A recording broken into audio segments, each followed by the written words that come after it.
Council in partnership with Philippine Studies at SOAS. Thank you very much. We're so excited about this partnership as always. And we're so thrilled that you could all join our lovely gathering. Just some quick house rules. No food allowed inside the theater, food or drinks. Drinks are okay. Drinks are okay. Okay. We'll have a networking session again. Although I think a lot of networking has already been happening over some nice food at the reception area right outside. So maybe some motivation for us to keep this upbeat also and not go over time. Please take time now to locate the fire exit doors. I think the same doors where you came in and over here. And lastly, we'll be sharing photos of this event. So if you don't want to be included in our communications materials afterwards, please let me know or email arts@britishcouncil.org.ph. Okay, so to officially open our program, I'm very pleased to call on our country director, Lotus Postrado, country director at the British Council in the Philippines. She's a program expert in transnational education and building partnerships among higher educational institutions. She joined us as country director in 2021. Yes, okay. Lotus, please. Thank you. Good evening, everyone, and good morning or afternoon to our participants watching via Zoom. Welcome to all of you, and we're so happy to welcome you to SOAS and the Isles and Islands Anthology launch. I'm so happy. I've been here, I think, first time in 2020. It was before COVID when we were looking at partnerships for TNE, for the Transnational Education Program. And we're looking at SOAS actually as one of our participating UK university. So I'm Lotus, I'm the country director at the British Council in the Philippines. Equally excited that we're doing this launch right here in London. First time ever, actually, that we're doing something right here. I'm also joined today by my colleagues, apart from Lai. I have Danny and I have Pierre here as well. So just before I go any further, I'd like to introduce a bit about the British Council. So probably you already know, but the British Council builds connections, understanding, and trust between the people in the UK and other countries through arts, culture, and education in the English language. Each year, we connect with thousands of policymakers, researchers, academics, artists, and creative entrepreneurs. Our arts program strengthens engagement between the UK and the Philippines by supporting the development of inclusive creative economies, enabling organizations and artists to build international connections and transforming lives through arts. So we're especially delighted to be presenting Isles and Islands today in partnership with SOAS, Philippine Studies Center, which has become a real cultural desk for Philippine-related teaching, research, and cultural production in the UK and in Europe. Our shared mission of creating links through research and cultural studies has led us to working together to present the anthology to you this evening. We would also like to thank SOAS and our dear colleague Christina Juan for contributing a story to the anthology, which talks about their journey in establishing the Philippines Studies Center and mapping the Philippines objects from the point of view of a British institution. Today, we will be presenting 10 stories that will make visible the then often invisible or overlooked cultural relations between the Philippines and the UK.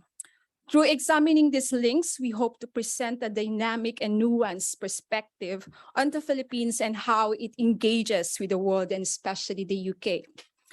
Through these stories, touch on politics, migration, cultural collaboration, and knowledge exchange. They are not always glossy stories with happy endings, but we believe that only by acknowledging these dynamics can we truly build meaningful relationships between our countries and the world. As you get to the end of the anthology, I also invite you all to not skip the afterword, that's because it's me, Where you will find some of my reflections being the first country director, was Filipino country director of the British Council. So one thing I mentioned there is that the voices in anthology reflect my journey as well as the very first ever a local country director. I'm sure many of you also can relate to the stories of the writers and editors, especially in terms of discoveries of identities, self, and potential through challenges and opportunities offered by engaging with a different culture, different systems and values. In producing this anthology, we work with an impressive collective of 4 editors and writers, each one with a particular viewpoint, sector expertise, and field of experience. There are Arianna Mercado. Hi, Arianna. So that's Deirdre McKay. Sorry. Hi. Rafael Schacter. And my colleague, who is also the commissioner of this anthology, Malaya Del Rosario, over here.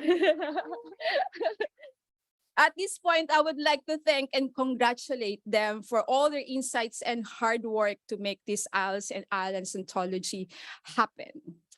I would also thank the writers, artists, and cultural professionals who have generously shared their time and stories to complete this beautiful piece of work.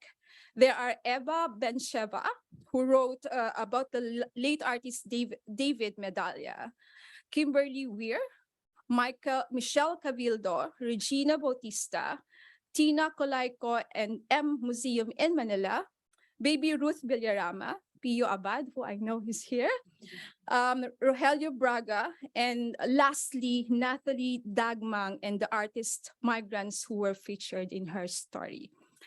So without further ado, I would like to formally open our program and wish you all the very good evening. My hope is that we have fruitful and respectful discussions. And after the program, we will have again, networking session again. And we will invite you then to have really good food. And again, use this opportunity to ask questions to our writers as well. Thank you so much. Thanks so much, Lotus. Okay, so next, we're going to have a word from our partners and hosts for this evening, co-host for this evening, Graeme Earl, Head of College for Languages, Cultures, and Linguistics, SOAS University. Graeme is just very recently joined SOAS as the head of a new college that includes languages, cultures, and linguistics, and the School of Art. He's an archaeologist and digital humanities scholar, very exciting, with a particular interest in how the past can be informed and informs human-computer interaction. Graeme? Hi. Thank you. I'll be brief. But I'm really excited to be here. So I have to say, this is my second day at SOAS. And this is my first chance in here, which is definitely true because I went to the wrong venue. But it's amazing. I'm so excited to be at SOAS, and I'm so excited for my first gig to be launching this proceedings, or helping to launch this proceedings, the anthology, the anthology, which I think is so exciting and stimulating. I'm an archaeologist and a digital humanist, and I have some interest in digital curation and repatriation, and many of the political, cultural, and digital and design aspects associated with those things. And I saw things throughout the anthology that kind of stimulated me in that regard. I read the contribution by my new colleague, Christina Juan, and I made a few notes of things that really struck me about what you said about the Philippine studies at SOAS, which I think resonates throughout the anthology as well. And the points I made were the Philippine studies and the anthology are gateways to both research and practice, and the ways in which those two things are richly and embedded and sometimes in joyful conflict. There's a critical dialogue there between historical and cultural materials in this United Kingdom from far away. and all of the critical components associated with that sentence. It's an academic space for difference, and that's really clear in the anthology as well. From my perspective, I think it's an interesting node in a digital space, which sometimes we can describe as being borderless, you know, a digital space that allows these fluid interactions, but at the same time is one that is very rich in bias and controversy and difficulty. So sometimes these spaces that you've had to traverse to bring this anthology together and to describe the things within it, I think speak to that question of openness and also kind of the constraints of the digital. It's a space to stimulate creativity, and this is again full of glorious celebrations of creativity. And it's of course a home to many diasporas and diasporic views, and again a critical framing of that. So as I say, I think those are the things that I picked out of what you'd said, and it's been great. I mean, I've just met you, we've already had a fabulous conversation, so I'm again very excited. But all those things are, I say, throughout the anthology, and I'm so excited to learn a lot more about it during the course of this evening, from the speakers. Also, my thanks to the editors as well, and to all of you, both virtual and in person. So thank you all for coming. Thank you for coming to SOAS, and thank you for making my first day, or my first evening, so exciting. Thanks.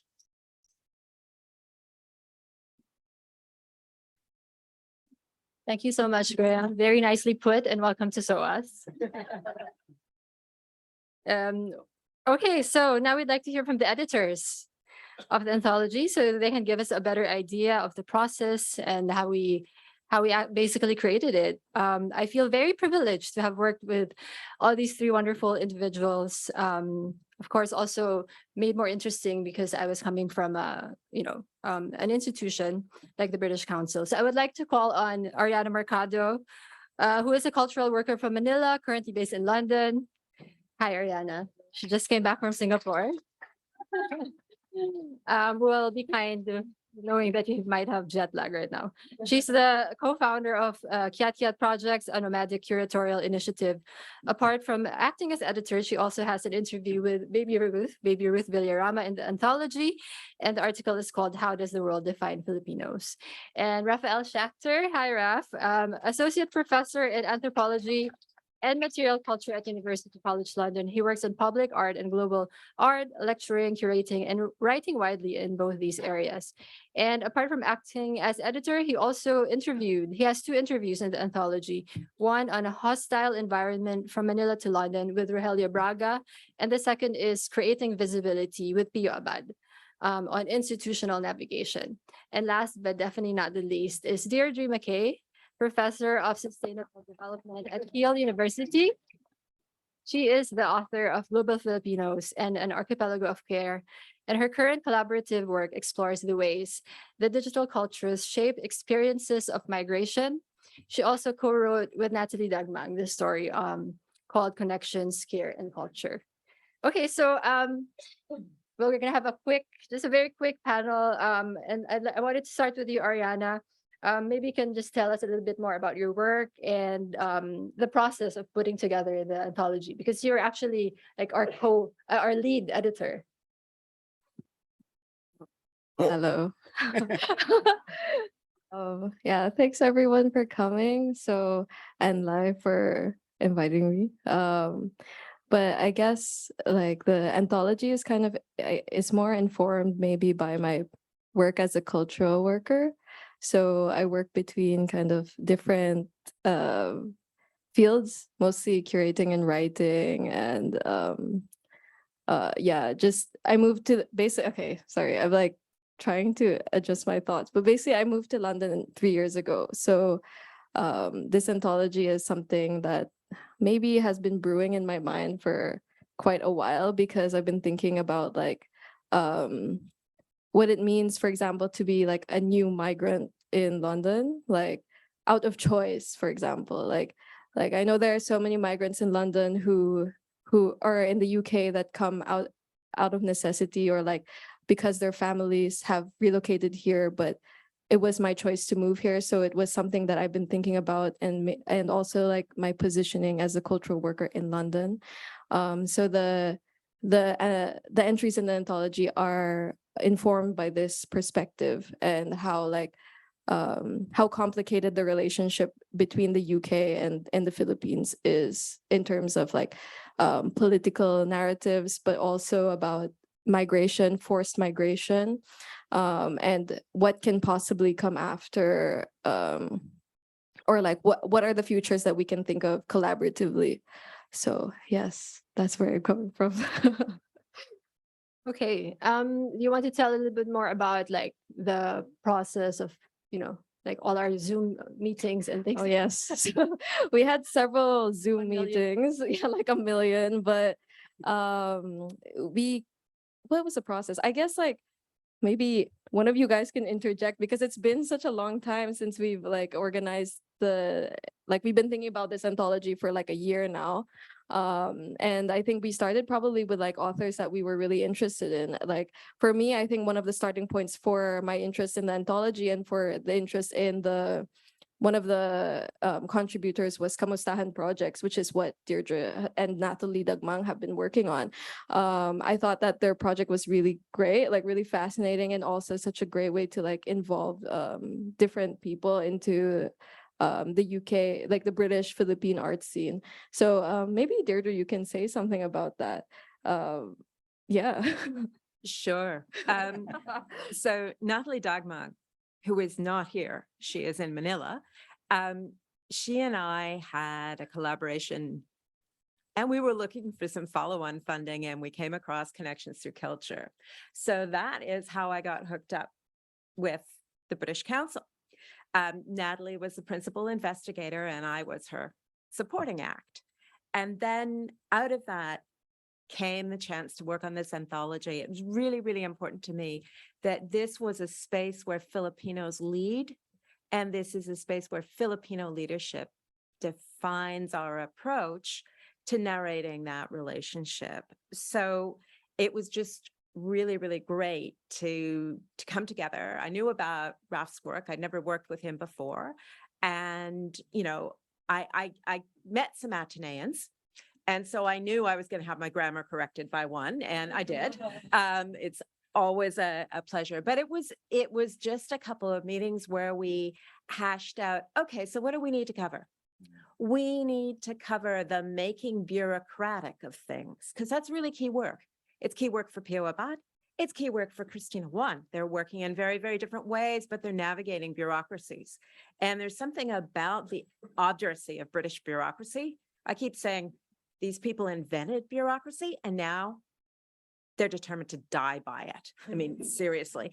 And it was about that cross-cutting series of strategies and information sharing and kind of backroom dealing that I think we decided, hey, that's something to navigate. And then there was the really interesting work around, popular art, fine art, what are the crossover points, who's going to define this, who's in dialogue with whom, who's recognized. That was also a great deal of fun to work with. And, there isn't an after to migration. It doesn't really end. There is no kind of possibility of return, but neither is there a possibility of sort of settlement and vanishing. It is this kind of liminal space where things are unpacked and repackaged, and there are different ways of crossing that. And the creative approaches to that are so powerful in opening up dialogue about what that experience is and what it isn't. So for me, it was like, who do we want to hear from? What interesting stuff is going on? And really, really important for me, like just to see, like reminding the British public, the Philippines is a former British colony. If you don't know that, you don't know your own history. Okay? Like, get a grip, people. Hello. And what are the lacunae around that? So we wanted to start not just with, the sort of Global 68 work in Dave Medalla, really important, but with Kim Weir's earlier work, tracing Rizal through London, and with the wonderful work on the actual archives held here in the UK that's being done by Filipino scholars and Filipino artists that's being fostered, yes, here at SOAS, but also, beyond London and beyond that institutional play. So yeah, basically it was herding cats on Zoom. We've all been doing that. Thanks, Deirdre. Raph, would you like to add anything? Why? I'm what not do sure you how to think? follow up either of those because it was. No, it was okay. It was a really fantastic process. I think a lot of it was deciding how we could have this breadth without making it too macroscopic, without losing the real qualities of everyone's different experiences.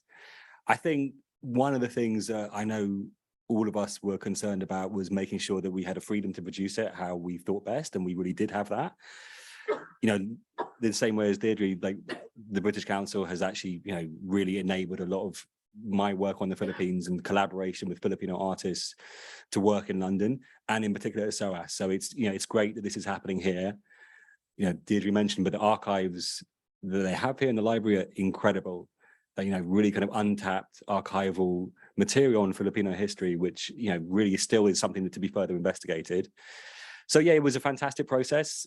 I think it's important to know that Lai was part of the editorial team. So we have, 2 Filipinos as part of that core team, which I think is really key to add, apart from Arianna being the lead of the editors.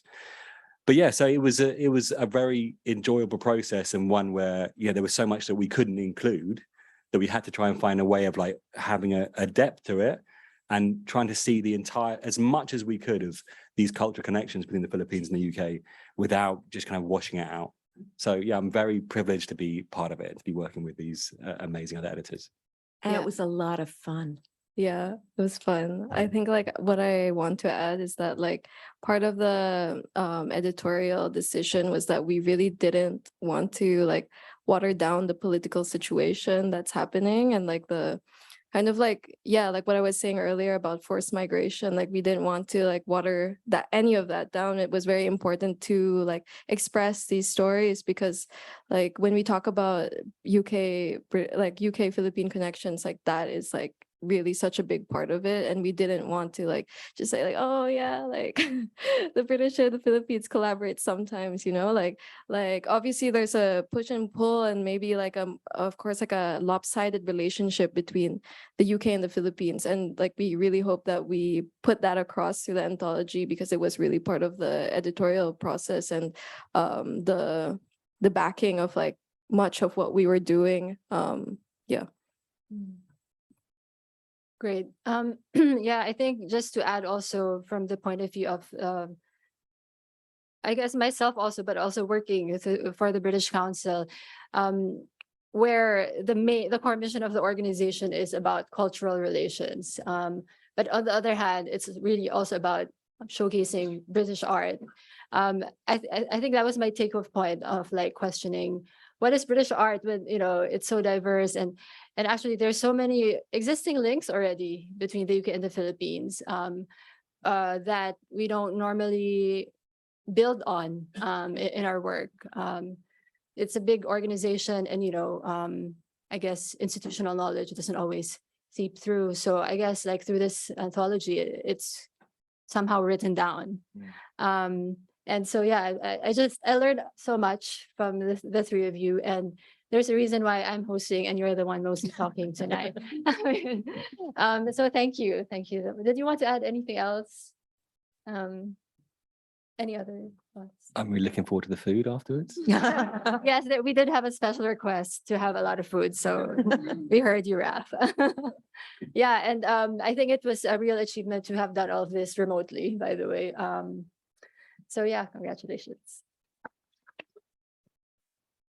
And you can, later on, please feel free to approach them if you wanted to, to ask them any more questions. Very approachable. Very approachable, as you can see. Okay, so now I'll call on our next guest. And we're going to talk about, thank you, Philippine monuments in the global discourse. And I'd like to call in Kimberley Weir. Kimberly? Okay. Who has recently completed a PhD in history at the University of Nottingham on Philippine monuments, which, hi Kimberly, which formed part of the Cultures of Occupation project in 20th Century Asia, funded by the European Research Council. She also contributed the opening story in the anthology called A Big and Beautiful City, Philippine-British Connections, 1579 to 2022. Welcome, Kimberly.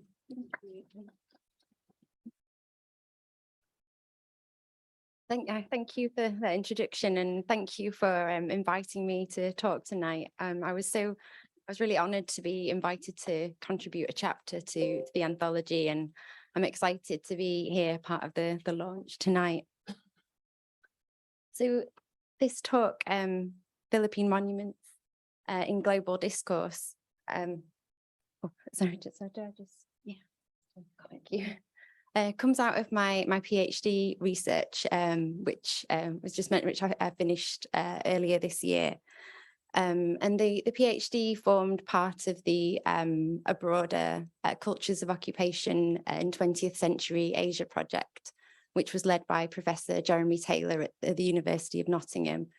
And the idea of the broader project was to examine occupation through three lenses: through the visual, through sound, and through space. And my PhD fell within the visual, and I was looking at the monuments that were constructed during the US colonial rule of the Philippines, and really examining the extent to which the monuments and the memorial landscape, how they were impacted by that experience of US rule. So why monuments? Well, really, like the ongoing Black Lives Matter movement really brought into and continues to bring into question the significance of the memorial landscape and the preservation of monuments to people who have historically oppressed Black lives, and the demonstrations that we've seen across the world, protests against monuments to the Confederacy in the United States, to colonial rule across Asia and Africa, and monuments associated with the slave trade in the UK, which culminated in the toppling of the Edward Colston statue in Bristol in 2020, really bring home the persistence of these debates around monuments, and really emphasize the need to keep questioning the monument and the memorial landscape. Why are these monuments here? Whose stories do they tell?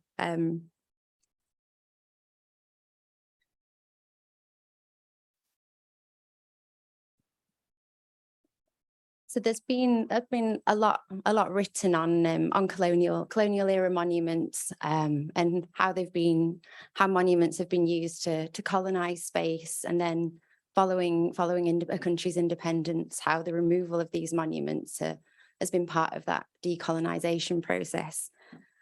But I felt the Philippines presented a really distinctive case study to examine colonial era monuments, particularly because unlike many places, it had been subject to two periods of colonial rule in quick succession, almost 300 years of Spanish rule before the US arrived. But also in between that, it also experienced a brief period of independence, declaring the first Philippine Republic under President Emilio Aguinaldo. And also, finally, the eventual Philippine independence in 1946, unlike many places, wasn't the result of guerrilla warfare, but for a long fought political fight for Philippine independence, and also was the consequence of a long held promise by the United States, who from the beginning of their rule promised eventual independence. And the US and Philippines also felt it was a good case study as well to examine monuments and how monuments were used after Philippine independence. The US and the Philippines had a quite unique post-colonial relationship with the presence of the US military bases through ongoing economic aid and with many acts, particularly the Bell Trade Act in 1946, which granted US citizens equal rights to the country's natural resources. All of these made for an examination of monuments in the Philippines. I felt a really interesting project. So tonight I'm just going to give a brief overview of some of the monuments that I looked at before focusing in more detail on one in particular and the global connections that can be seen within this particular monument. So I think most of the monuments I looked at will probably be pretty familiar to most of you. So my research focused on 4 monuments in particular. The first was the Rizal Monument in Rizal Park, which, as I'm sure you know, commemorates Jose Rizal, who was executed by the Spanish colonial authorities in 1896. And the monument was initiated in 1901 and inaugurated in 1913. It's particularly significant. It was the first monument legislated by the US-led Philippine Commission, and particularly momentous as it commemorated a Filipino, whereas monuments erected under Spanish rule had all commemorated Spanish figureheads. And it was inaugurated at a crucial moment politically. A year prior to its inauguration, the 1912 Jones Bill had been introduced, which set a date for Philippine independence, although ultimately, which it said would take place in 1921, although ultimately that was amended to an unspecified date a year later. And then the next monument I looked at was the Bonifacio Monument, which commemorates Andres Bonifacio, the leader of the Katipunan, the group that initiated the Philippine Revolution. And the monument was initiated in 1918, so not too long after the Rizal Monument was inaugurated, and then finally inaugurated in 1933. And this was also at a crucial moment, shortly before the passage of the Tidings McDuffie Act, which did set a date for Philippine independence and provided for the establishment of the Philippine Commonwealth. And this is the monument that I'll return to shortly. The next monument I examined was the Quezon Memorial, which commemorates the first president of the Philippine Commonwealth, Manuel Quezon.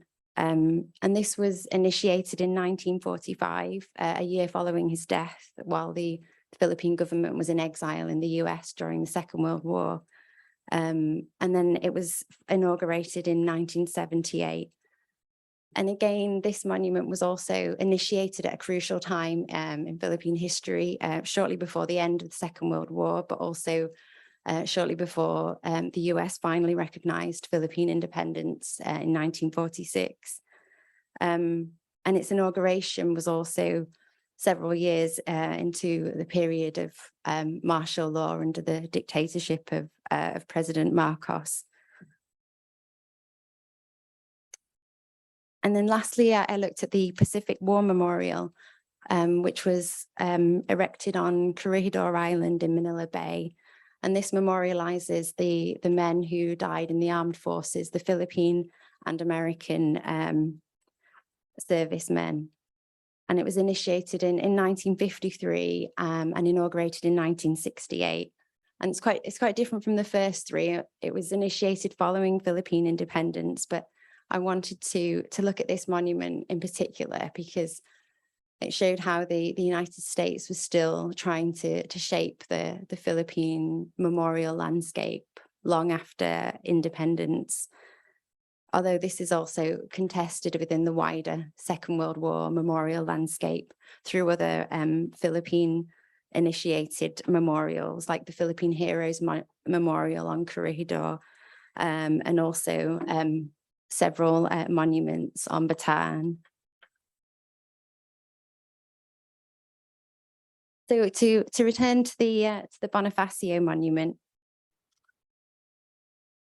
although many people have said how Bonifacio, the remembrance of Bonifacio was suppressed in the first few decades of US rule in favor of Rizal, who's deemed as more appropriate to commemorate. He was still a key figure particularly for Philippine revolutionary veterans who, in the absence of any, at the time, like any specific memorial day to remember the war dead, would gather on the 30th of November on Bonifacio's birthday to remember Bonifacio and also those who died in the Philippine Revolution. And the monument to Bonifacio was initiated by a group called Hermanos de Bonifacio, the Brothers of Bonifacio, in 1916, and then finally legislated in 1918. But a long delay followed its initiation, in part due to a deteriorating relationship throughout the 1920s between the US and the Philippines. But in 1929, eventually a competition was launched to design the Bonifacio Memorial, and the winning entry was awarded to renowned Philippine artist Guillermo Tolentino, who had stated he wanted to, in his words, produce real sculpture, as he felt that people were becoming ashamed of the stock of monuments to Rizal. And this is an image of the Bonifacio monument as it stands today in Caloocan, marking the place of the cry of Balintawak.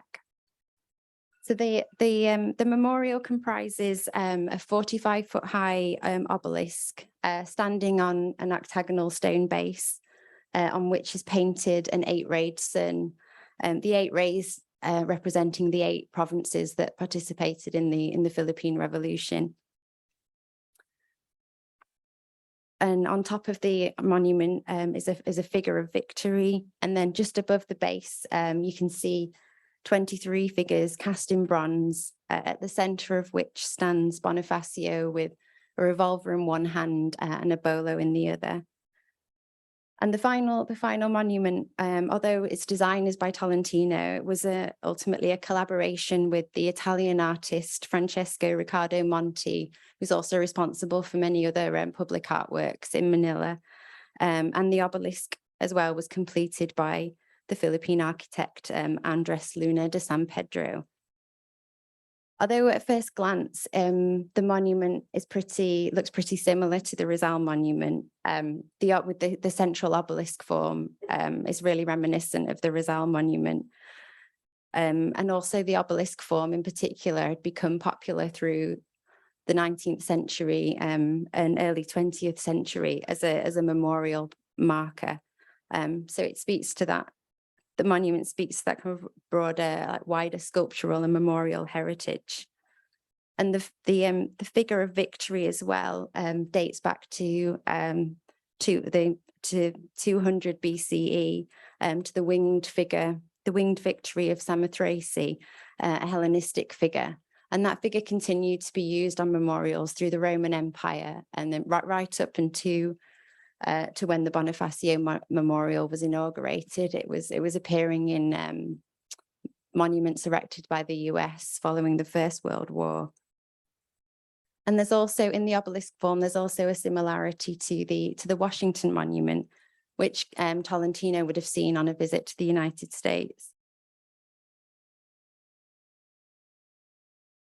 However, the monument, as well as alluding to this broader Western sculptural tradition, the figures also recall the Monumento a la Independencia in Mexico City, which had been inaugurated in 1910 to mark the centenary of Mexican independence from Spain. At the foot of the monumento is the figure of Miguel Hidalgo y Costilla, the priest whose cry marked the start of the Mexican Revolution. And similarly to Bonifacio, he stands quite serenely at the bottom of the monument, his arm lowered with a flag in one hand. And Bonifacio similarly has the flag of the Katipunan flying behind him. So this shared memorial discourse between the Philippines and Mexico connects to a long history of cultural exchange between the two countries, which dates back to the galleon trade from 1565 to 1815. And Mexico and the Philippines also experienced a similar colonial relationship to the United States, with the US importing labor from both countries, and Mexicans and Filipinos would form the majority of the Californian labor force after 1910. And Mexicans and Filipinos were also educated together as part of the US-led Pensionado program, which was intended to educate Filipinos for government positions in the Philippines. And with the Mexican and Philippine workers, there was a shared experience of racial inequality in the US, as well as workers organizing labor movements to campaign against unfair working conditions. So there was sympathy existing between the Philippines and other nations in the Spanish-American War. And even Rizal himself was arrested en route to volunteer as a medic in Cuba. So there's a shared political and visual discourse that emerged around the struggles for national independence formed by the Spanish-American War.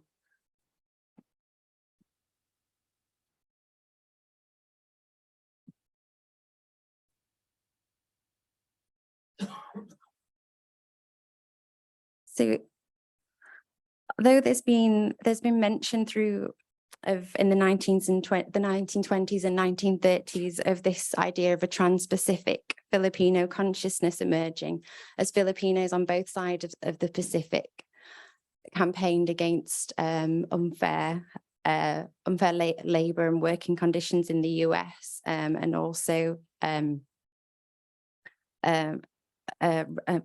racist immigration policies in the US.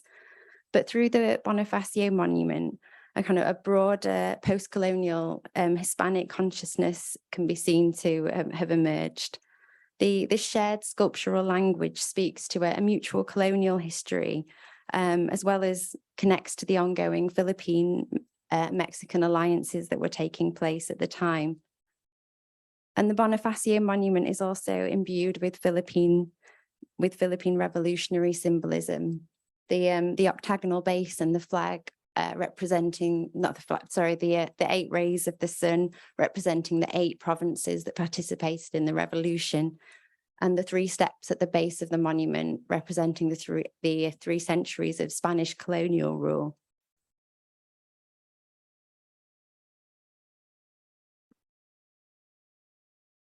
So just to conclude, although the Bonifacio Monument, there's an allusion to the Rizal Monument and to Western sculptural tradition, which reflects the Philippines at the time in the 1930s, extracting itself from colonial rule. But the image of the nation presented is also far more complicated. It shows a country who's positioned at a nexus of heritage, a country shaped by its Spanish history, as well as enduring connections to Europe and Asia. But it also shows ties to a wider Hispanic community formed by a long history of cultural exchange and a mutual experience of empire. I'll leave it there. Thank you.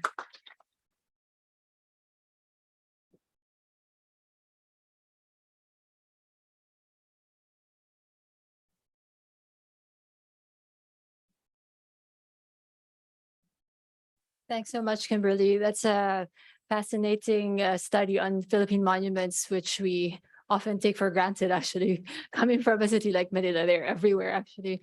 But it gives, I guess, also a really good overview, like a macro perspective on Philippine influence on the world, basically. So thanks for that. So next, to talk about their artistic production and how this relates to international solidarity, I'd like to welcome Pio Abad and Marv Recinto. Hi. So Pio Abad is a London-based artist whose work is concerned with personal and political entanglements of objects. His works form part of collections such as the Tate, Hawaii State Art Museum, Cadiz, Paris, San Francisco, and Art Jamil, Dubai. And as I mentioned previously, we also feature Pio through an interview in the anthology. Marv Recinto, on the other hand, is also a London-based arts writer and editor specializing in contemporary art in the Philippines and Southeast Asia. She's managing editor of the academic journal Art Margins and a contributing writer for Art Review. And this evening, or today, they're going to be presenting their work to you and have a conversation about their works. Hey, go. Oh, great. Thank you. Yeah, good evening, everyone. And yeah, thanks for the invitation. I think we'll just keep it informal. Yeah. We have a few images. We'll try and fit within the 15 minutes, but it's really just a chat Yeah. between friends. friends. Yeah. Maybe we should turn our chairs. Thank you to the British Council and SOAS. I spent many manic night in your libraries. I'm so glad to be here. So I think I'll start off. As a writer and editor, my focus tends to be on socially engaged political practices of art making in the global South. I am more interested in peripheral histories, peripheral narratives, and sort of how art can exist as a political praxis.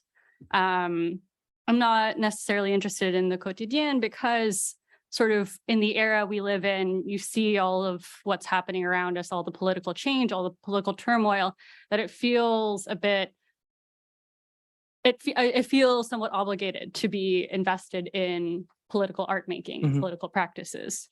And your practice. I think from my end, I think I moved to the UK in 2004. I moved from Manila to Glasgow, as you do. And even now, what is this, like 18 years on, I still find it strange when I read, me being called British Filipino, because while I have both passports, it's definitely, I think my identity as a Filipino living in the UK has always been very clear to me. And I think that informs the art making and the mission behind art making. Ultimately, it's an act of visibility. There's 200,000 of us in this country, but we're not represented in the museums. And as an artist who I think, as Raf mentioned, who's been very fortunate to have a certain visibility in the art world, how do you facilitate that? How do you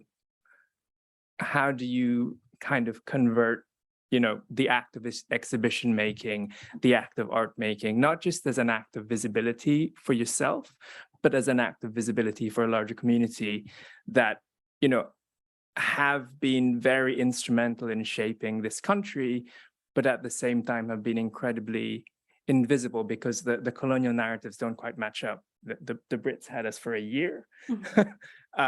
So, in terms of what is stored in the museums and what is shown in the galleries, there's a disconnect. And I think as a visual artist, there's an amazing opportunity to be able to facilitate that and to have, incredible accomplices like Marv, who has been incredibly committed to writing about stories in the Philippines, but, using a magazine based here, Art Review, as a platform. Yeah, I am very fortunate to be working with Art Review because obviously in the Philippines, there is sort of the threat of censorship Mhm. And so we were talking about one of my pieces earlier about Graeme Earl, who was a poet. This would not have been something I could have written about in other publications necessarily because of her, political alignments. And I also wanted to quickly bring up that Pio and I are both wearing yellow and pink. Not entirely by design, but But there is a certain privilege with sort of living in London in the global north and being able to articulate histories about the places that we come from. And there was something that one of the editors earlier on said about when you're an immigrant, you can never really go back and you're sort of perpetually in this liminal space of writing. So how, as like Pio and I, cultural workers, how do we as diasporic Filipinos relate back to the places where we came from, Yeah. right? Well, I think that's kind of the challenge, right? Because while our practices are embedded in Philippine narratives, I think understandably there is a certain kind of disconnect with what's happening in the Philippines by virtue of geography. We are very much engaged, like Marv has written these incredible articles on Pio Abad, who is a community organizer, artist, and founder of Green Papaya. She's written about Keele, who was an activist and poet. So these narratives are, we're committed to these narratives, but at the same time, what does that distance do? On the one hand, I think, there's a certain kind of uneasiness with coming back, and maybe, people expecting you, or people have certain preconceptions of what a diasporic artist is, which neither of us have. But at the same time, like, I think both of us think about distance as a productive space, because when you zoom out, you have a better understanding of the contours of things. And I think that distance has allowed us to write, has allowed us to create work, and has allowed us to, commit to telling a political narrative in the Philippines that may not necessarily be fully fleshed out. So just moving on. So I realize it's 15 minutes, which is a real challenge. I think when I last did a talk at British Council, I prepared like what I thought was a 10-minute talk. It was 45 minutes. So speaking of which, so this is one of a work that I co-produced with my partner. Speaking of Filipino-British partnerships, this is a work that I produced with my wife, who's a British doula, and it's part of what has now been a 10-year project that has been particularly bittersweet and resonant recently. So this is one of the iterations of a project that I've been working on called The Collection of Jane Ryan and William Saunders. Jane Ryan and William Saunders, as maybe some of you know, were the false aliases that Imelda Marcos and Ferdinand Marcos used to open their bank accounts in Zurich in the 60s. And so for the last 10 years, I started in 2014. No, that's not 10, 2012. Yeah, when I was doing my MA. I've been trying to reconstruct this collection, essentially remaking the Marcos loot. And, through that 10 years, obviously history has been incredibly unkind. And, I've had to be nimble in terms of, what this means or what it talks about. But I think this project in some ways is not to be punny, but it's like a crystallization of of what it is. It's a 3D printed reconstruction of the Hawaii collection, which is the fine jewelry that the Imelda Marcos tried to smuggle to Hawaii when they fled in '86, but it was repatriated to the Philippines, and it's been stuck in legal limbo since 1986. And recently I just found that it's been devalued. So it was priced at $21 million in 2016, but I don't know, I think something happened politically, but the value is Well, I think so. I used to work at auction, and these objects were initially intended for auction, and since then, they cannot be sold anymore. No one will touch them because of their political fraughtness. So in that sense, they've really died. They can't move on further past the art object of being from Imelda's collection. Yeah. But something else I wanted to touch on about this was family. This project started with your parents, and in its most recent iterations is with your wife, and sort of talking about how family manifests within our own respective practices of like home, right? Of thinking about what the implications are, I think of. Well, I think for me, family, my parents were activists during the dictatorship, and they were actually very much involved in setting up the social democratic movement that eventually played a key role in toppling the dictatorship. So actually the last few months have been exquisitely painful for everyone.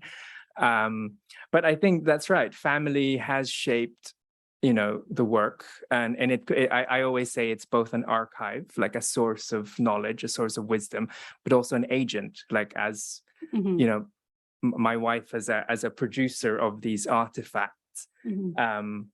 And I think it was interesting hearing about monuments, because as much as these monuments exist in Manila, I think the current pandemic, apart from the obvious one that's infected the country, is a pandemic of forgetting. And I think, increasingly I see these works as monuments in themselves, as ghosts. In reconstructing this collection, it's not just communicating this history to the public outside. This work has been shown, widely over the last 3 years. So it was actually commissioned by the Honolulu Biennial in 2019. So maybe we can share the next slide. And when we opened the show, this woman came up to me, the woman on my right, left, right, and she was like, I've been looking for these. And it turns out this woman was the human rights lawyer, Sherry Broder, who was involved in filing the successful civil lawsuit that the $2 billion civil lawsuit against the Marcoses that they won. And so I think one of the, privileges or one of the rewards of doing this project is when it leaves the space of art, but actually starts kind of taking the place of histories that have been willfully erased. Like I had this other interesting experience where I was watching this film Kingmaker. I think some of you, many Everyone of you should have watch seen it. And I was watching this film, and the director was talking about the Malakas and Maganda, this myth that the Marcoses weaponized to their advantage, and these two paintings flashed, and it was my work. But the work had been circulated so much that it's beginning to take the place of artifacts that don't really exist anymore, have been hidden. So this idea of art actually taking the place of history in a kind of guerrilla way, has always been something that's fascinated me. Yeah. So we can also talk about your postcards, right? Because do you want to? Yeah, sure. Yeah. Sorry, I'm just worried about time. We are. We're good. Yeah, so I think just in terms of solidarity building, I kind of wanted to bring together these two photos, because on one side is Sherry Broder, but on the other side is the woman looking at the postcards is Judy Tagiwalo, who was a very prominent Marcos activist, and she came to the opening of my show in Manila. I brought this entire project back to Manila in April 2022, so it was actually open. Oh, and he smuggled it in via his suitcase. Suitcases. Yeah. And I wanted to open the show at that time, but not really knowing that it was, I was planning to open the show in the lead up to the 2022 presidential elections, not really knowing when I started planning it who the candidates were going to be and who ultimately the winner was going to be.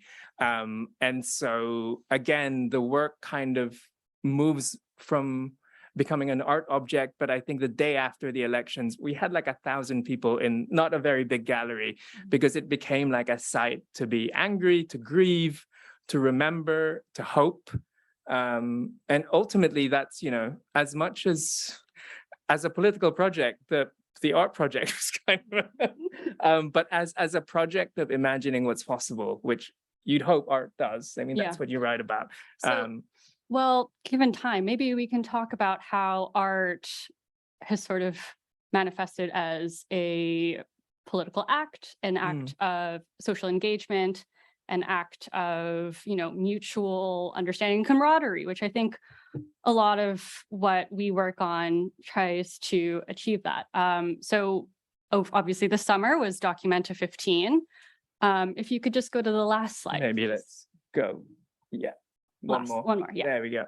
Was Documenta 15, which I always think is a canon bending exhibition sort of existing within art history as one of those changing exhibitions, sort of like Magicien de l'Éther or like Global Conceptualism. It's just one of those exhibitions that will exist in canon. And I think it's up to us to sort of continue to encourage its longevity within historical canon. But it was quite a utopia. Like Pio and I went separately, but it was sort of a very cathartic, exciting, really wonderful space for artists of the Global South and like cultural workers in the Global South to be witness to, right? So maybe No, I think I was just thinking about a quote. A curator friend of mine, wrote this really interesting. We talk about contemporary art. We often, we talk about it in terms of the market or what things are worth.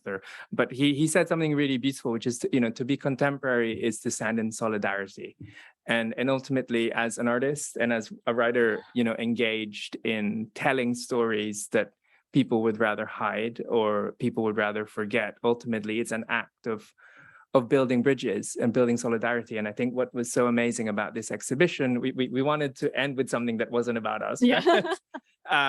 It's every 5 years, this exhibition happens in this small town in the middle of Germany. And it was the first time that it was organized by a collective, and not only that, organized by a Southeast Asian collective. And so there was something incredibly empowering about being there and actually realizing that, yes, like, we grieve about specific painful histories, but ultimately, like, there is a larger network of people that we can grieve with, but also we can hope with. it was I found it to be very celebratory. And I mean, I did cry in the first room, just seeing very familiar indexes to my culture that haven't necessarily been like articulated in artist spaces. And it was really overwhelming for me to see these just like familiar signs and know that other people like us exist in the art world and are trying to make it a bit bigger, a bit more diverse, a bit more understanding. And I think like you were with 2 collectives at Documenta too. So it must have been like a really... No, it was incredible. And I think to Yeah. kind of just maybe wrap up and Yeah. bring it back to here. One of the challenges, and I guess one of the sort of privileges we've had is to create opportunities for other Filipino artists, for a large community. Marv, writes and extensively. well, and Pio obviously has been a huge, instigator of the program at Gasworks. And Yeah, so I think for people who might not be aware, Gasworks is a network. It's an institution, a nonprofit institution based in London, and for the past 5 years, it's offered 3-month residencies to Filipino artists. So we've had Patricia Eustaquio, Martha Atienza, Sian Dairit, Isai Rodriguez, Mika Cabildo. Thank you. And I think next we're having Leslie Ann Cow, who's coming in January. So I think it's about, looking at the Philippines from this perspective, but also inviting Philippine perspectives to have a voice in this, and creating city. a really great community of artists and cultural workers in London, who all get together and learn from one another. And it's nice seeing everyone here tonight and, sharing the practice really. So yeah, thank you. Thank you. 15 minutes. Were we? On the dot. Yeah, thank you so much, Pio and Marv. And I really like, yeah, exactly how you ended, like referring to the wider context of other contemporary artists. Well, your talk was about solidarity, right? So I thought that kind of encapsulated that very beautifully. So thanks for that. Okay, so next we're going to watch a film. And I just wanted to check that baby Ruth is there. She says she's tuned in. Okay. Okay. Yeah. Right. Okay, so Sorry. let me just maybe introduce Yes, go Amy ahead. first. Yes, she's gonna introduce her film actually. And Can I see if she's there? yeah.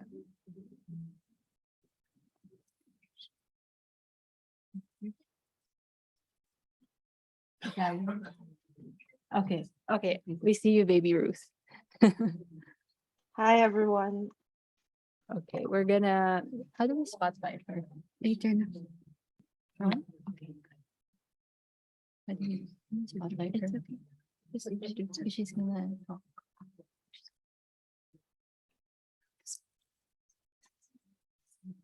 Speaker. Okay, great. Hello, sound check. We can hear you. Okay. Hi, baby. Oh, Ruth. fantastic.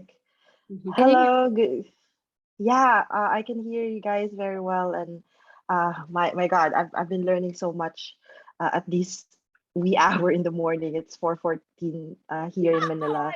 And I was like, wow. I mean, wow. Thank you I so didn't much. expect I didn't expect to be loaded this much, but it's so fascinating, to be in the company of really, great storytellers and cultural workers trying to piece together our stories, our identity.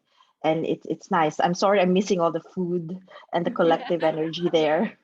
But I hope this is more than enough for me to share my contribution to the anthology. And thank you, British Council, and thank you, Arianna Mercado, for this wonderful collaboration and discussions that we've had through the pandemic. You kept me alive with a strong purpose to continue with the work that we have to do as cultural workers. So I'm here to introduce the film. This is a short documentary film that walks us through the life of a Filipino nurse and a Polish engineer who left their respective home countries to chase their personal dreams in the United Kingdom. So this film, which is about 20 minutes, is the first international co-production of storytellers from Rice Research Birmingham and Voyage Studios, which I am a part of, with support, of course, from the Culture Through Connection program of the British Council. So I think this was like a 2-year collaboration.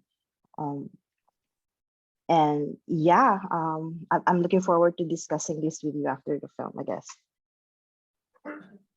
Thanks so much. Okay, so thanks, baby Ruth. We'll see you in about 20 minutes. And All right, enjoy. Sorry. thanks.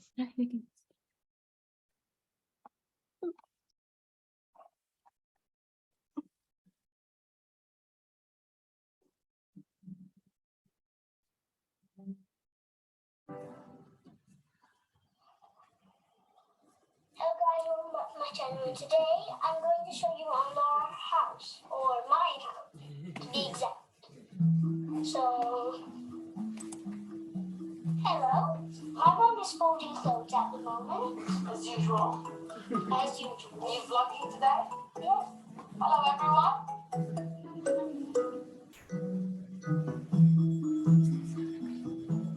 And this is my dad's office, and he's doing something really precious.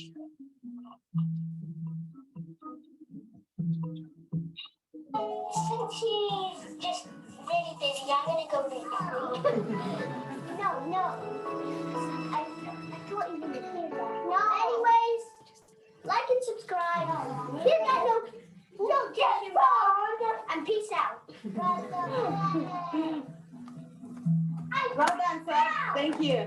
So proud of you, Kuya. now time to check out the computer. No, anyways.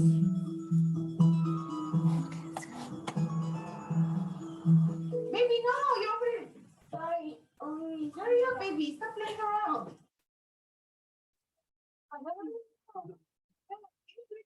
Please, because I'm in a hurry now. Can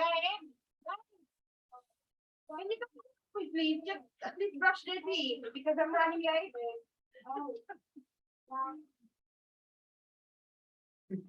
My name is May, and I am assistant practitioner in one of the NHS hospitals in England. So I came in the UK when I was 20 years old. I finished nursing in the Philippines, but I knew at the time there was no future for the course that I've taken. So I thought if I go abroad, then I know that I will have a better future. Boys,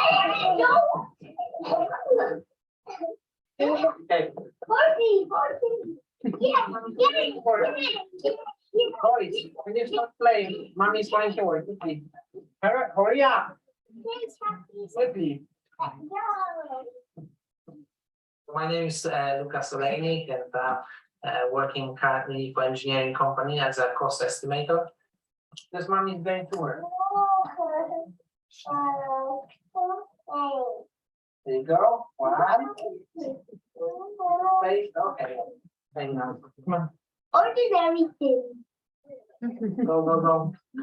Good night, everyone. Bedtime now. I want to really find someone on the law. And all my friends actually go Filipino wife or Filipino girlfriend, and they were saying that they very caring. They always look after you, they loving, very trustful. So obviously the way to man's heart is through their stomach, So I impressed him by cooking sinigang. So tasty, honestly. That's why I got big belly now. Because I eat too much rice.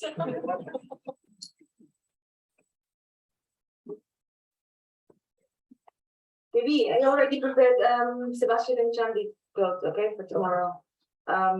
You just need to you need to take Chandy to nursery, and then I'll take Sebastian to school. You start at 8 o'clock, yeah? Yeah. Okay, so I'll wake up early tomorrow. Just need to drink water because I'm so tired. You're actually till the time. I wish I'm not working tonight. Yeah, we could watch movie. Yeah. Have some time together. I love you, right, Mike? Bye. I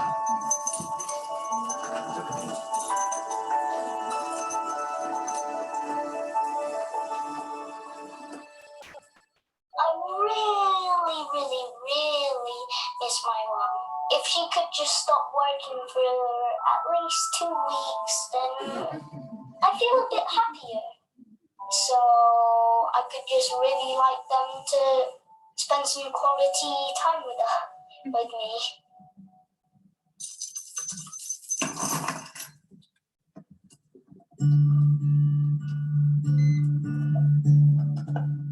To become a nurse, you really need to have a passion for that job.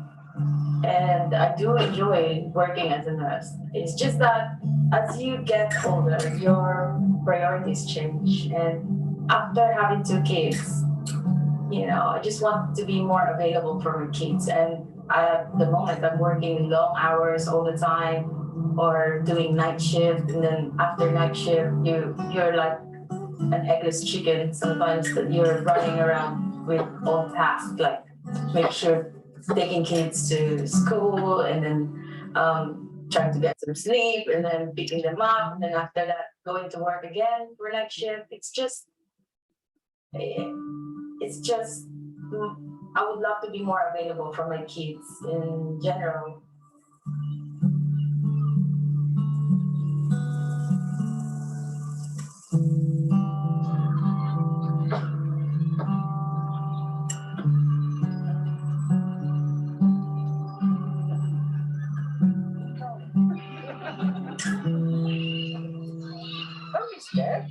Champion, you're supposed to be practice, not keep it yourself. Mostly in Polish, my wife is Filipino, so she's Asian and European. So this is something which like you both need to work out because it's a little bit like Filipino and European, there's two different cultures.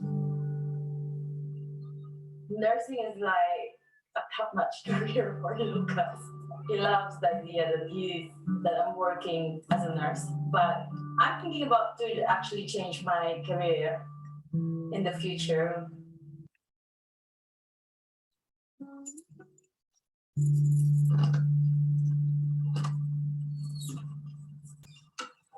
So this is our garage. As you can see, it's full of toys at the moment, but when I bought this house, I saw this vision of doing something like working from home. So this is really what sold me in this house that we bought.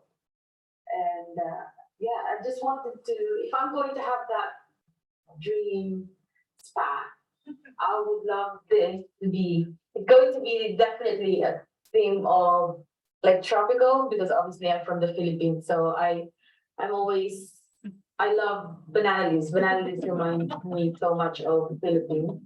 So I wanted to have a wallpaper here that is, you know, something like with banana leaves. I already found it online, a mural. And then, yeah, maybe, I don't know, I'm still thinking if it's gonna be green or pink on the side. And a little bit of, maybe a sofa here so that when we are just hanging out with friends, it will be double purpose. If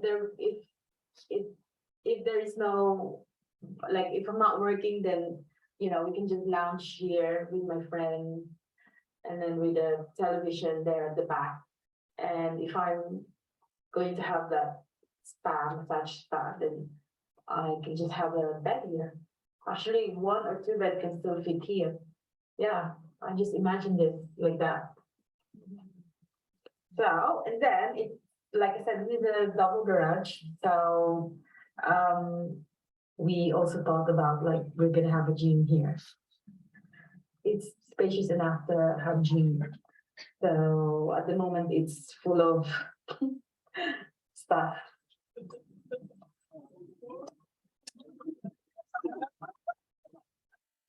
Say I'm going to leave my job right now. I'm just wanted to try something else, you know. I've been doing nursing for like over 10 years now, and it's not that I don't like it, but I just want to try. I just really want to have my own business because my priorities now change. I want to be always around with my family. We always arguing about, oh, you're working night shift again, and I just thought this can only be changed if I do something else, because I really have to do night shift because of childcare in the morning. And at least if I do something like this, one, I'm very passionate about it. Second, is I'm definitely gonna have more time with my family and have a bit of extra money as well, and at least use the garage. It's just doing nothing there, you know, very empty. Might as well do something that will both benefit from it. There's two different cultures, so you need to compromise a lot. It's you know, especially when you're kids, it's not as easy as everyone think. You know, having kids is you know, sometimes you know your life could get a bit stressful.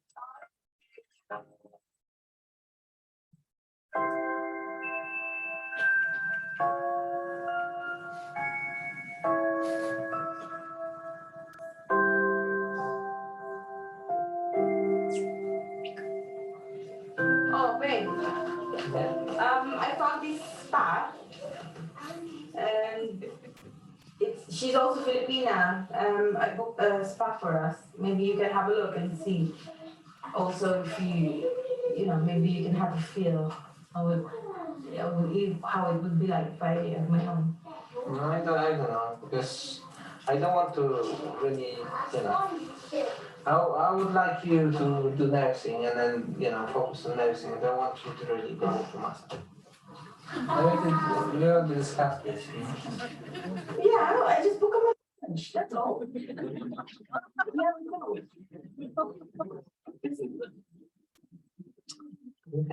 there's no there to please you, but you know, I'm not, One. no, I don't want you to do this massage. I think we should focus on the lesson. Oh, well, just, well, can you just go to massage? Because, you know, Okay, I'll go to please you, but you know, and maybe we'll change your mind after. I will see. I don't know why May wants to do this massage. You know, at least when she do nursing, there's always you know, she'd always every time she'd always say money, but you know, massage, you don't know what's gonna happen, especially now, pandemic.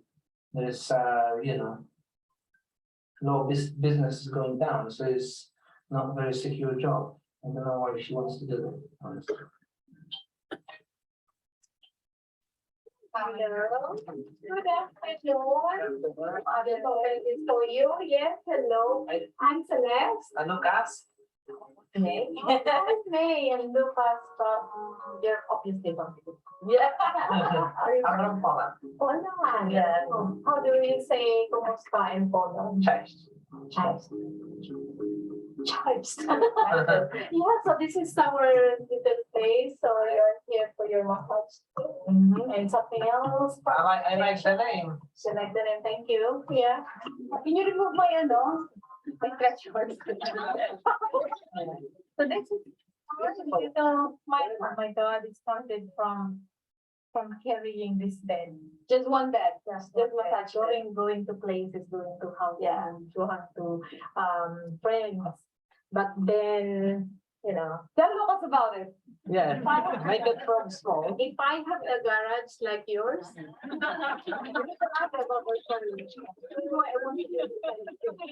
haven't found anyone that done it properly. And at the same as back home. Yeah. Because one, we went to a hotel.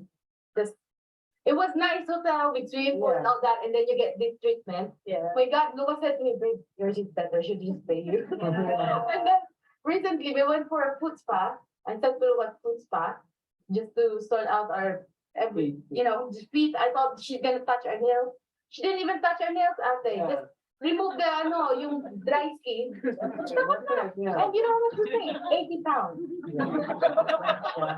Like old bugs, if we can convert them, we can have food, we can have the whole time.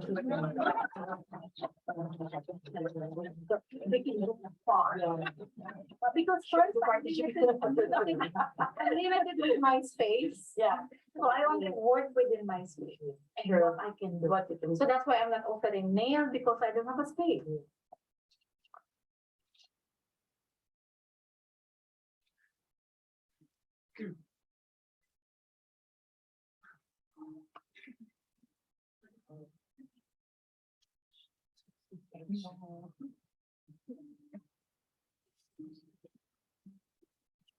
Even started before 25 pounds. And now people are paying me 55 pounds.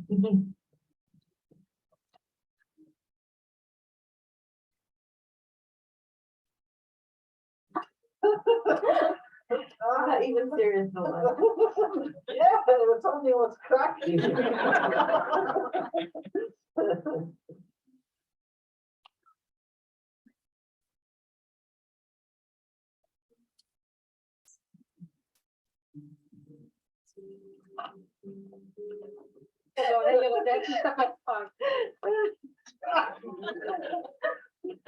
You can do the acrobat.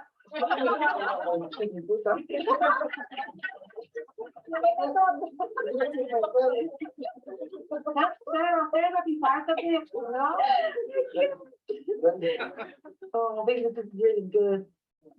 So, what do you think? I do the thank you, George. I feel amazing.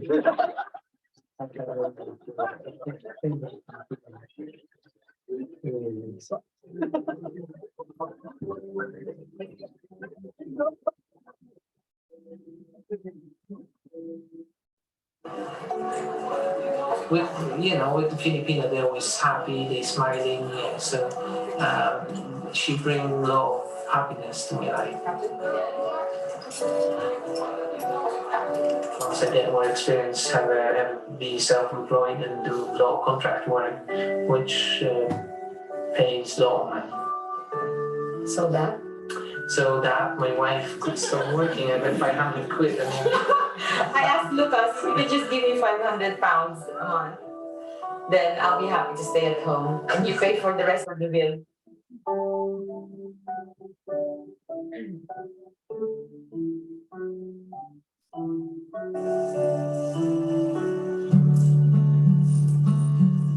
I've been here in the UK for over 10 years now, and I feel like this is now my home.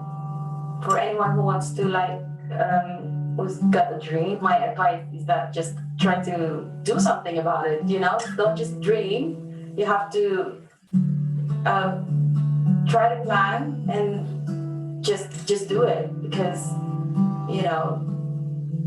if it's for you, it will come. And if you really try hard, it can happen, just like what happened to me. It's almost impossible for me to come here, but here I am. Lucky girl.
Okay, let's welcome back baby Ruth. I actually had a whole introduction for you.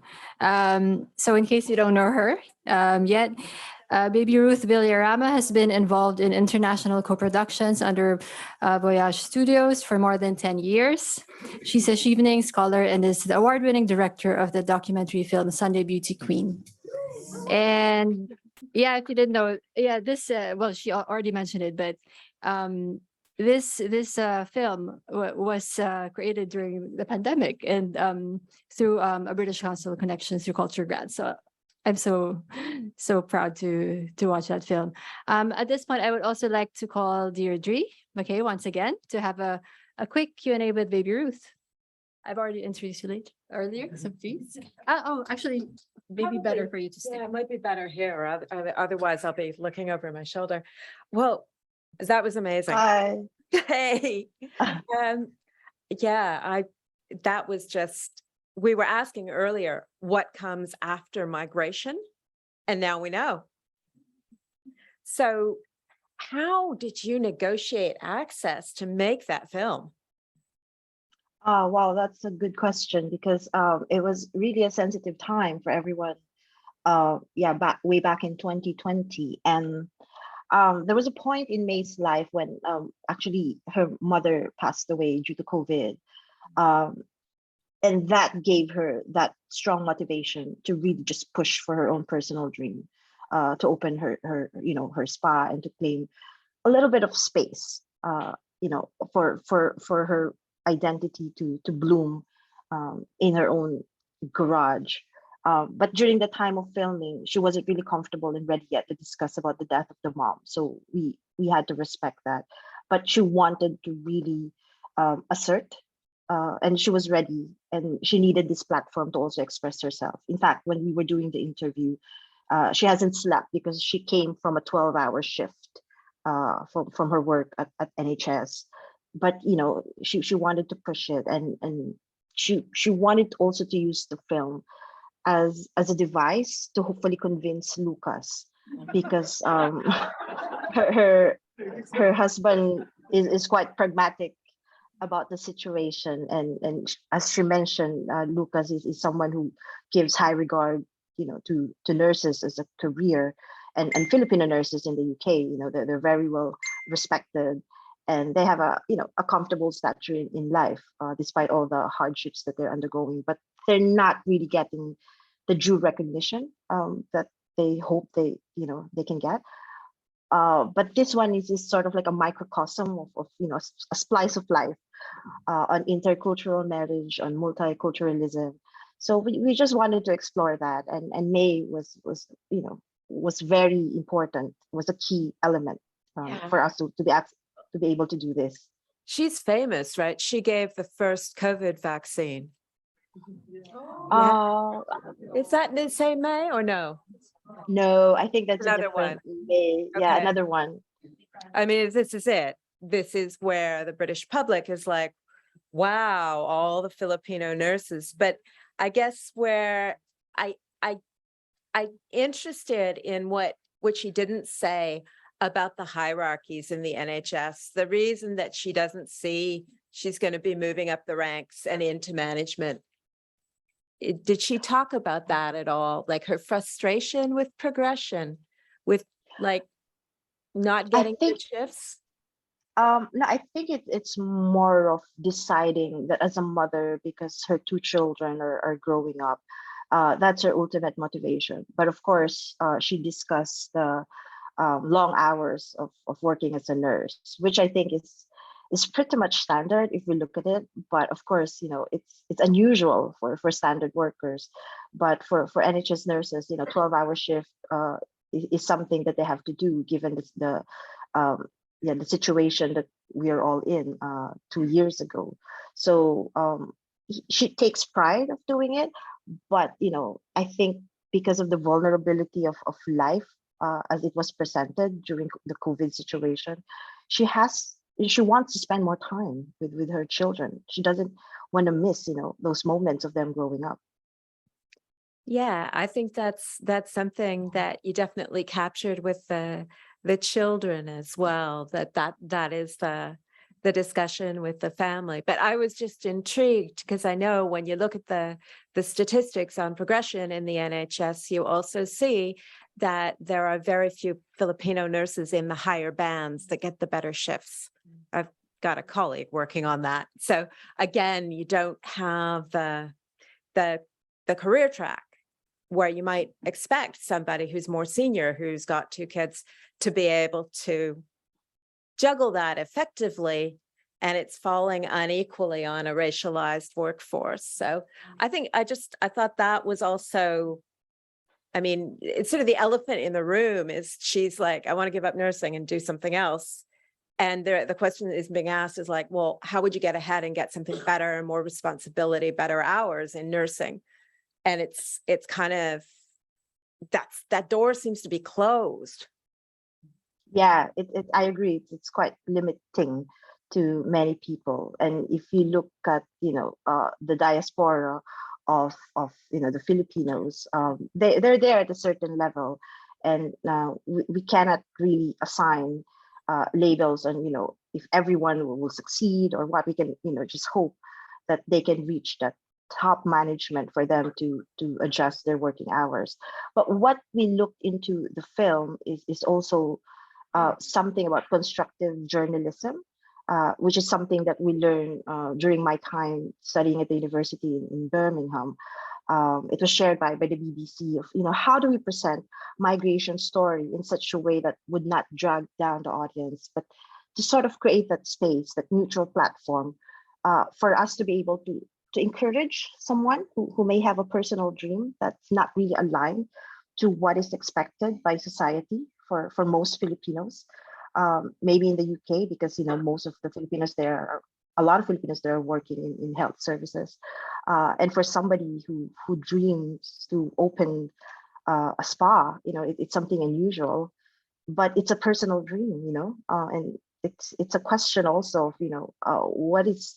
what are we looking at, as the next phase of migration, and what is that level of independence that we are all looking for, and that level of identity. It can vary depending on the objectives of an individual or a group of ethnic community. But in the case of May and Celeste, who are really, trying to be more entrepreneurial and evolve in a different direction. So it's quite interesting for us also to discover. I thought the ambivalences about that were captured really, really well. I mean, the sort of the idea that you could open a spa, you've got capital to invest, so you've got some savings, and just, where you are as a nurse with that being different from where you might be as a DEH if you were working here in the UK. But I also think I really, really like the way you set out the relationship between May and Lucas at the beginning. It's like, oh no, it's not another white man who's married a Filipino because of, yeah. And then you're thinking, actually, you can't prejudge their relationship as it is out of those stereotypes. There's quite a lot of give and take and support here. He's open to being convinced. She's putting forward compelling arguments, and they seem to agree on, he's gonna provide financial support for her, to experiment with doing the modification to the garage and giving this a try. So it was less cut and dried than some people might have anticipated. Was that intentional on your part, or did it just come out that way? I think, yeah, that's the curse and the beauty of making a documentary. You have, a particular vision, but sometimes it's really the footage and how the moments unfold before us that would define how the story would end. So we just tried our best to sort of, put them in that situation. I mean, that's them. We didn't really direct them, or but it's really, in the editing phase, which was tricky because this was an international co-production. So I did not go to the UK to really meet them. All of this was done via Zoom, even the interview. And then Mark Adkins, who's an amazing creative director, half British and Filipino in his own right. So he has that hunger to also understand, this perspective as well. So it just came out as that, and we just followed them. For us, we wanted to follow more, but of course, it would take some time for them to really establish and for May to resign. They're in that phase right now. So hopefully, in the next coming months, they could update us on how the spa is developing, if the business is growing, and how Celeste is also expanding in her own territory. Well, she's got something to do for all these pubs that have closed. It sort of reminds me of our cover where you see the person on the banca is paddling madly to rescue Britain. Yeah, we need the help, people. Oh boy, the banca's coming to our rescue, and they'll rescue the pubs, and there'll be a spa, and we'll be more relaxed. I'm liking this already, and I would congratulate you.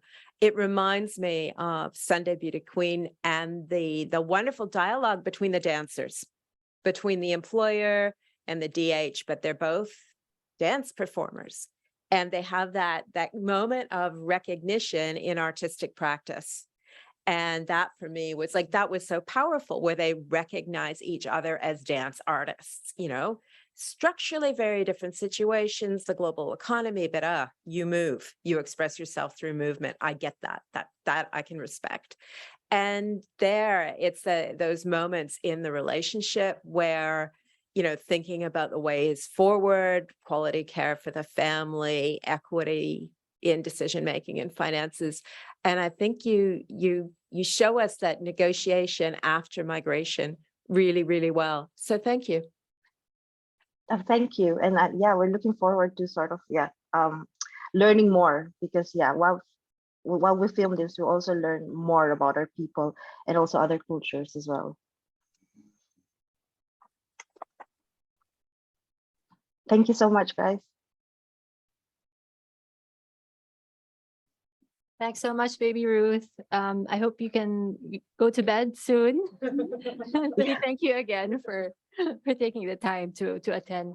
And we're gonna think of you while we eat our dinner tonight. Enjoy. Okay, see you. Okay, so I think we're just gonna do a quick close actually at this point. I'm sorry we did go over time a little bit. But just to say that if you would like This one. yeah, if you would like to access the anthology, it's actually online. It's the same link that you went to register for this event. We just updated it. And there are two versions. One is a PDF, you know, and a more interactive one. So yeah, I think let's officially close the event and you know, do some more discussions and over great food. So thank you very much.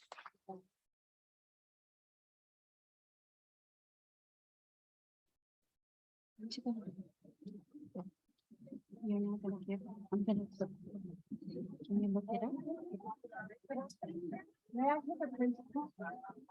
Okay. Yeah, of course.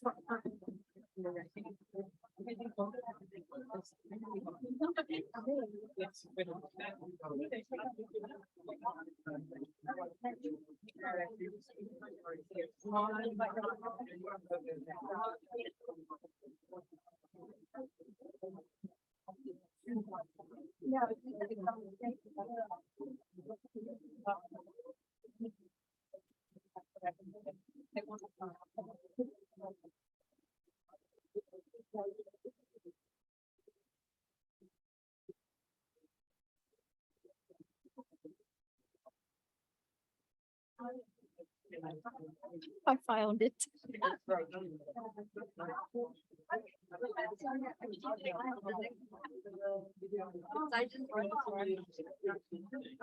Oh, do you want to? It's here. You want me to email it to you?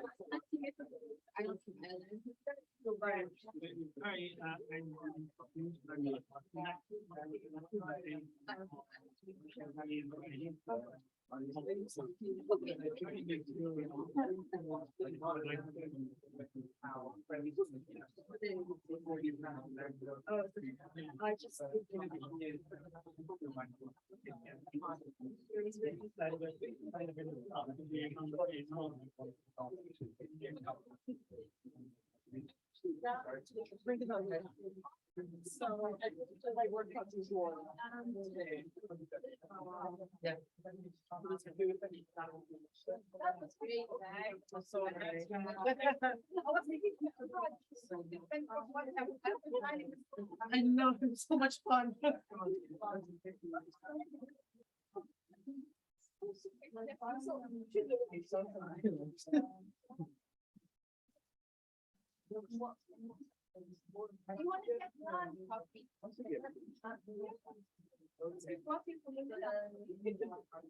You should take a picture, right?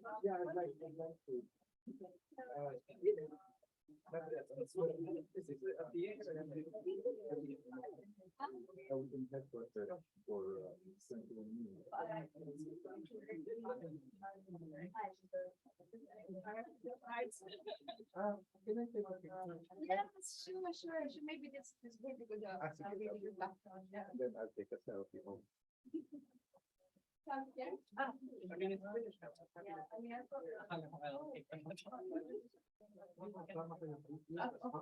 Oh, you just want to, all right, okay. If you follow the Instagram, Pio Abad, and then just send me a DM, I'll give you my email. Okay, great. That'd be the best way to do it. I know you did. Do you want to give me one as well? It's already closed. The Zoom. This is it's practically our life's last day. So we're Yeah. kind of getting a bit more sentimental. Aw. I think the Zoom is still on, so we're gonna sign out now. Thanks everyone for Thanks. joining. Wow, this is a one time.